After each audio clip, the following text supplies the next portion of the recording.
आज हम महारस पढ़ रहे हैं। तो उसमें जो हमने डिवाइडेशन कैसे करनी है कि महारस, उपरस, साधारण रस, रत्न, उपरत्न और लोह होते हैं, है ना। तो महारस हमारे कौन कौन से हैं उसके लिए श्लोक है। अभ्र विक्रांत माक्षिक विमलात्रिज सस्यकम। इतना तो सबको याद रहता है, अभ्र विक्रांत माक्षिक विमलात्रिज सस्यकम। उसके बाद है चपलो रसकश्चेति ज्ञात्वा अष्टो संग्रहित रसान। चपलो रसक मतलब चपलो रसक 2 और हो गए, ठीक है। कितने होते हैं? 8 होते हैं। कौन? महारस। तो सबसे पहले आता है हमारा महारस अभ्रक। अभ्रक का संस्कृत में नाम क्या होता है? अभ्रकम। हिंदी में इसको क्या बोलते हैं? अभ्रक। और इंग्लिश में क्या बोलते हैं इसको? माइका, ठीक है। अब इसके पर्याय इंपॉर्टेंट है, क्या क्या है? अभ्रक, गगन, मतलब ये सारे ना आकाश वाले पर्याय हैं, ठीक है। तो आकाश के पर्याय, और हमें याद रखना है कि गौरी का बीज, गौरी का शुक्र, ठीक है, और गिरिजामल, ठीक है। गौरी का तेज है, मतलब सारे आकाश वाले पर्याय तो याद रहेंगे ही। और क्या है? गौरी का तेज, गौरी का शुक्र, गौरी का बीज। तो ये हो गया हमारी इसके पर्याय। अगर कोई जैसे गिरिजामल है, और ये क्या है? गिरिजामल। गिरीज किसका पर्याय होता है? अभ्रक। अभ्रक का भी है और शिलाजीत का और कैरिक, तीनों का है, ठीक है। जैसे गौरी बीज और गौरी शुक्र तो अभ्रक हो गया। गौरी पुष्प या गौरी रजम बोलते हैं गंधक को, ठीक है। गौरी तेज और गौरी शुक्र क्या है? अभ्रक। और पुष्प और रज कौन है? गंधक, ठीक है। उसके बाद आता है इतिहास। अभ्रक का सर्वप्रथम उल्लेख कौटिल्य अर्थशास्त्र में हमें मिलता है। यह काल 4वीं शताब्दी ईसा पूर्व का है, ठीक है। उसके बाद आया हमारा कि जो 6वीं शताब्दी में लिखे गए अमरकोश में अभ्रक को क्या बोला है? गिरिजामल कहकर सूचित किया। रस शास्त्र में पारद को शिव बीज, गंधक और अभ्रक को गौरी बीज की संख्या दी, ठीक है। मतलब जो अमरकोश है उन्होंने क्या बोला कि गिरिजामल क्या है? अभ्रक। और शिव बीज किसको बोला है? इन्होंने पारद को बोला है, ठीक है। उसके बाद चिकित्सा में अभ्रक का सर्वप्रथम उपयोग कहाँ आया? अष्टांग हृदय में। कासी सादी तेल, जो हमने किस में पढ़ा है? कासी सादी तेल अर्श में के रूप में बाह्य प्रयोगार्थ देखा जाता है। कहाँ पे? इसका चिकित्सा में अभ्रक का सर्वप्रथम प्रयोग अष्टांग हृदय में कासी सादी तेल में, जो किसके लिए बताया है? अर्श के लिए, हेमरॉइड्स के लिए, ठीक है। और क्या है? बाह्य प्रयोग। उसके बाद आता है इसका वैज्ञानिक विवरीकरण, जो क्या है? Double silicate of aluminium and potassium. आधुनिक दृष्टि से इसको एल्कली माइका या फिर फेरोमैग्नीशियम माइका या फिर मस्कोवाइट भी बोलते हैं, ठीक है। क्या क्या बोलते हैं? एल्कली माइका, फेरोमैग्नीशियम माइका और मस्कोवाइट। फिर इसको क्या बोलते हैं? पैरोग्नाइट और फ्लोपोपाइट बोलते हैं, ठीक है। लेपिडोलाइट बोलते हैं या फिर बायोटाइट बोलते हैं। उसके बाद आता है इसका परिचय। अभ्रक का अपेक्षित घनत्व कितना होता है? 3, और काठिन्य जो होता है वो 2.5 से 3 होता है, ठीक है। स्पेसिफिक ग्रेविटी कितनी होगी? 3, और काठिन्य मतलब हार्डनेस क्या होगी? 2.5 से 3। अभ्रक ताप और विद्युत का चालक नहीं होता, मतलब ये गुड कंडक्टर ऑफ हीट और इलेक्ट्रिसिटी नहीं है, ठीक है। गुड कंडक्टर ऑफ हीट और इलेक्ट्रिसिटी नहीं है। देवी पार्वती के रथ से गंधक और शुक्र से अभ्रक की उत्पत्ति हुई। रथ से मतलब पार्वती के रथ से किसकी? गंधक की। और शुक्र से किसकी हुई है? अभ्रक की उत्पत्ति हुई, ठीक है। इसके लिए श्लोक भी आता है। देव्यो रजो भवेत गंधो धातु शुक्रम तथा अभ्रकम। उसके बाद है अभ्रक का खनन। खानों में 1.25 हाथ चौड़ा और 4 हाथ गहरा गड्ढा खोदकर उसके नीचे से अभ्रक ग्रहण करना चाहिए। तो राजहस्त का प्रमाण कितना? 1.25 हाथ चौड़ा और 4 हाथ गहरा। तो हमने वहाँ से हम प्राप्त कर लेंगे। उसके बाद अभ्रक के भेद। पिनाक, नाग, मंडूक और वज्र, ये अभ्रक के 4 भेद बोलते हैं हम। और कलर के भेद पे कौन से हैं? श्वेत, रक्त, पीत और कृष्ण। पिनाक, नाग, मंडूक और वज्र, ठीक है। पिनाक, नाग, मंडूक और वज्र। पिनाक वाला क्या होगा?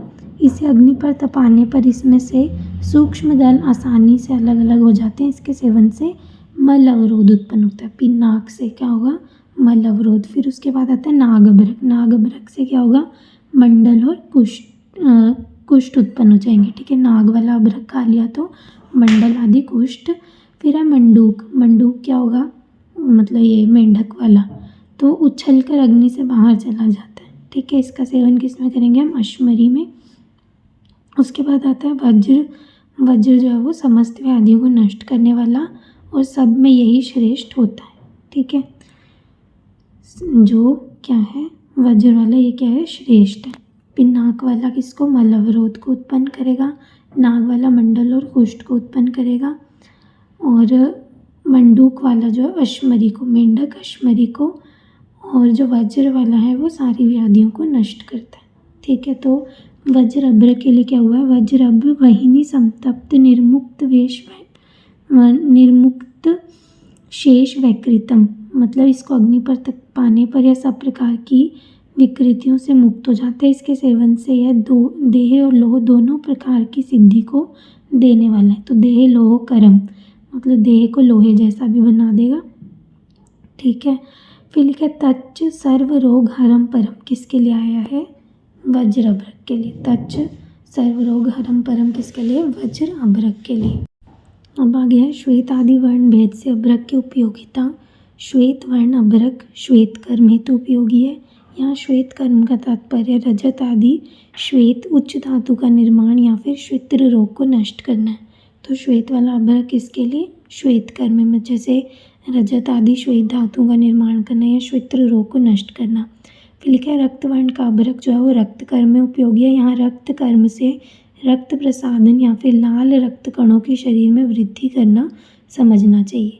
ठीक है, उसके बाद है पीत अभ्रक। पीत अभ्रक पीत कर्म के लिए श्रेष्ठ है। पीत कर्म मतलब जैसे धातुओं को पीत वर्ण उत्पन्न करना या फिर कृत्रिम स्वर्ण का निर्माण करना या कामला आदि रोगों में जो पीलापन उत्पन्न होता है उसका नाश करना। यद्यपि चारों प्रकार का अभ्रक रसायन गुण वाला है, तथापि कृष्ण वर्ण का अभ्रक जो है वो सबसे श्रेष्ठ तथा अन्य अभ्रकों में से करोड़ों गुना अधिक गुण वाला होता है। ठीक है, तो कृष्ण वर्णाभम कोटिको गुण अधिकम। ठीक है, कोटि को क्या होता है, 1 करोड़, जैसे 1 कोट को वो बोलते हैं ना, कोटि। कोटि किसके लिए आता है, करोड़ के लिए। और सर्व रोग हरम परम क्या है, वज्र अभ्रक। ठीक है, और कोटि वाला क्या हो गया, कृष्ण अभ्रक। तो इसमें क्या था कि श्वेत वाला क्या करेगा, श्वेत जैसे रजत आदि धातुओं का निर्माण और श्वेत्र रोग को नष्ट करेगा। जो रक्त वर्ण वाला है वो क्या, रक्त कर्म करेगा, रक्त के कणों को बढ़ाएगा। पीत वाला जो है वो क्या करेगा, जैसे स्वर्ण आदि कृत्रिम धातुओं का और धातुओं को पीला करेगा या फिर जो कामला में पीलापन आ गया उसको नाश करेगा।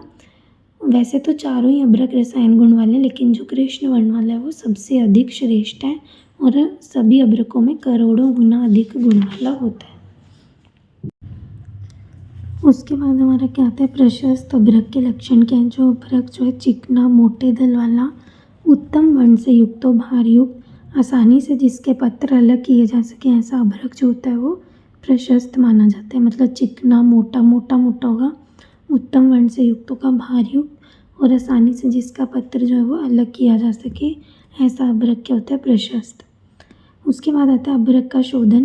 कृष्ण वज्र अभ्रक को अग्नि में तपा कर कांजी, गोमूत्र, त्रिफला क्वाथ, बद्री पत्र एवं छाल का क्वाथ या गोदुग्ध इनमें से किसी एक द्रव्य में 7 बार बुझा लेने से अभ्रक क्या हो जाता है, शुद्ध हो जाता है। तो किसको लेना हमने, कृष्ण वज्र अभ्रक को अग्नि में तपाया, फिर कांजी, गोमूत्र, त्रिफला या फिर गोदुग्ध या फिर बद्री पत्र की छाल का क्वाथ, इनमें कितनी बार, 7 बार हमने बुझा लेना। तो अभ्रक क्या हो जाएगा, हमारा शुद्ध हो जाएगा।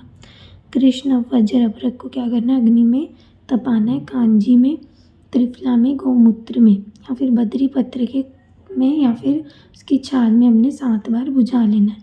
तो अभ्रक क्या हो जाएगा, शुद्ध हो जाएगा। उसके बाद है धान्य अभ्रक निर्माण।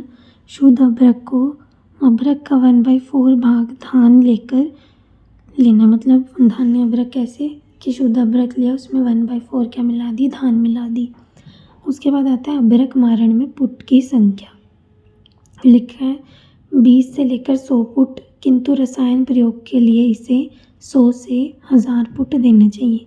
मतलब अगर हमने साधारण रोगों को नष्ट करना है, ठीक है, तो 20 से 100 लेना, लेकिन अगर रसायन के लिए प्रयोग करना है तो 100 से 1000। उसके बाद अभ्रक का मारण।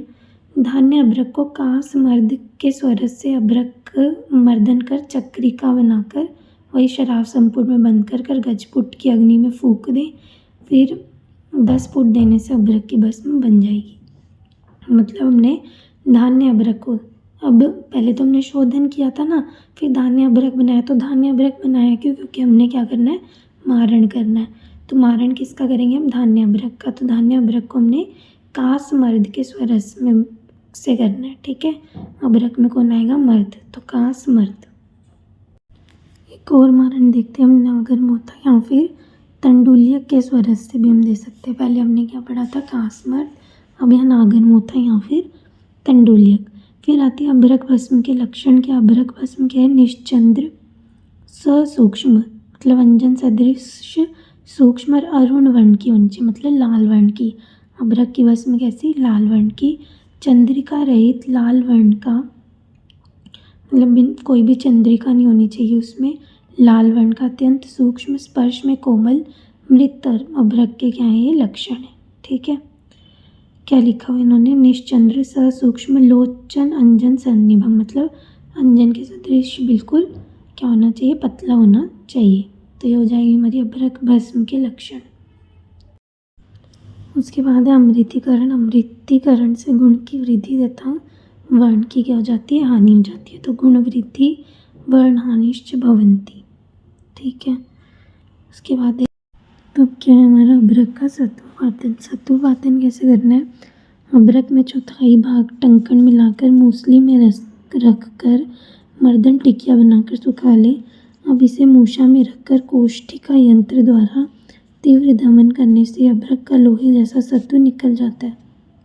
तो हमने क्या लिया?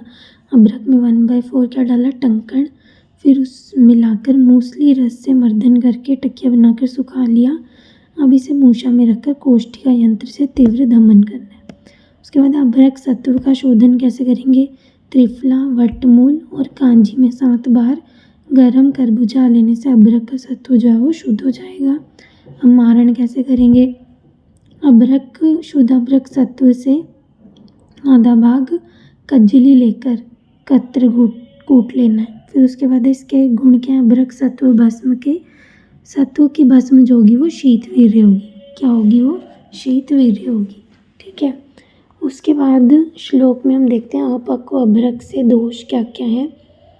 लिखा है भक्षितम चंद्रिका युक्तम अभ्रकम तादृशम गुणे। क्या क्या है? मेहम मंद अनलम चरेत, मतलब प्रमेह और मंद अग्नि को करने वाला होता है, ठीक है। उसके बाद है सचंद्र विश्वकेयम मृत्युकृत व्याघ्र रोमवत, और वो क्या करेगा?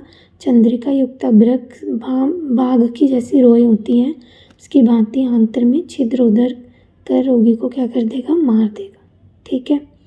लिखा उमा फलम जये पिष्टवा सेवितो यो दिन त्रयम, मतलब इसकी क्या होगी ये कि 3 दिन तक उमा फल को जल में पीसकर 3 दिन तक सेवन करने से फिर मतलब जो हमने ये अशुद्ध या अपक्व खा ली है तो देना है, ठीक है। उमा फल को 3 दिन, और देखो 3 ऊ सारे एक ही अक्षर है ना, और अशुद्ध खा ली तो हमने क्या देना? उमा फल। फिर आते हैं अभ्रक सत्व के कुछ प्रमुख योग, जैसे आरोग्यवर्धिनी वटी, पंचामृत परपटी, गगन परपटी, ठीक है, योगेंद्र रस, बृहत्वाद चिंतामणि रस, वसंत कुसुमाकर रस या फिर मृत्युंजय रस। इन सब में क्या डाला? अभ्रक। किस किस में? एक तो गगन परपटी तो निकल ही जाएगा। गगन कितने? 5। पंचामृत परपटी में भी और आरोग्यवर्धिनी में भी होता है। मृत्युंजय रस में, योगेंद्र में, बृहत्वाद चिंतामणि, बसंत कुसुमाकर और श्वास का चिंतामणि रस में भी क्या है हमारा? अभ्रक ही डला है।